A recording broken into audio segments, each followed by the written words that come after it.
There's a social and political aspect of TikTok getting banned in the US that I don't have a lot of expertise in answering that. But from a business perspective, I think it is a very growing platform where there you have both B2B and B2C audience. And it's a platform where there's it's an interest-based medium of serving up content to your prospective customers. That gives you a lot more leverage and access to people who have certain interest in your topic or in your product offerings or in the category of industry that you're in. A platform like that being removed completely from circulation in the US could have some detrimental effect on businesses that have heavily relied on reaching their end customers. So that's why I'm an opponent of putting all your eggs in one basket. You need to diversify. If just like an investment for you for a retirement, that you don't want all your investment into just one portfolio or one asset class. Same way, you don't want to put all your eggs into one basket when it comes to marketing and sales. You want to have a diversified channel set that you use to reach your end customers and get them to know that you exist, know about your product or services, and get them to come to you. So if you're heavily invested into just TikTok as your number one medium to reach your end customers, you need to start thinking about alternative medium to expand your reach and build momentum. One of the things that I also recommend to our customers is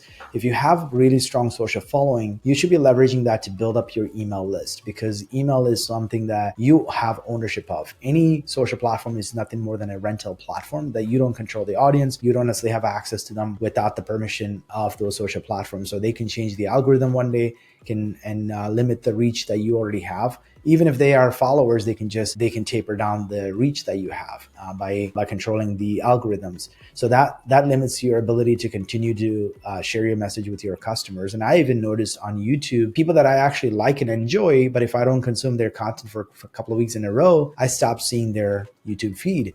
And then I have to go search out for them, right? So if that's happening, even for someone who actually subscribed to some of these YouTube channels, how much more it is if the platform decides to stop serving up your content. You need to be very cautious of that and conscious of it and stop building up your email list. So provide something of value to your audience and get them to convert into a subscriber to your content. Provide exclusive content to your newsletter subscribers that they cannot get anywhere else. They cannot get it from your social platforms. Give them cheat sheets, templates, tips, and other industry tricks and other value-added content that you can provide to them through email. That's one way to build up your email list. So that's where we call that an owned media. So email is still an owned media in the sense that you own the contacts. You can have that interaction with them through email and reach their inboxes. Even though it's becoming increasingly difficult to make your email to deliver into people's inboxes, it is still one of the great medium for you to have access to your customers and to their inboxes. So leverage any social platform that you have, build an audience, turn them into email subscribers, and then leverage that platform to continue to nurture those relationships over time so that they in the future become a paying customer.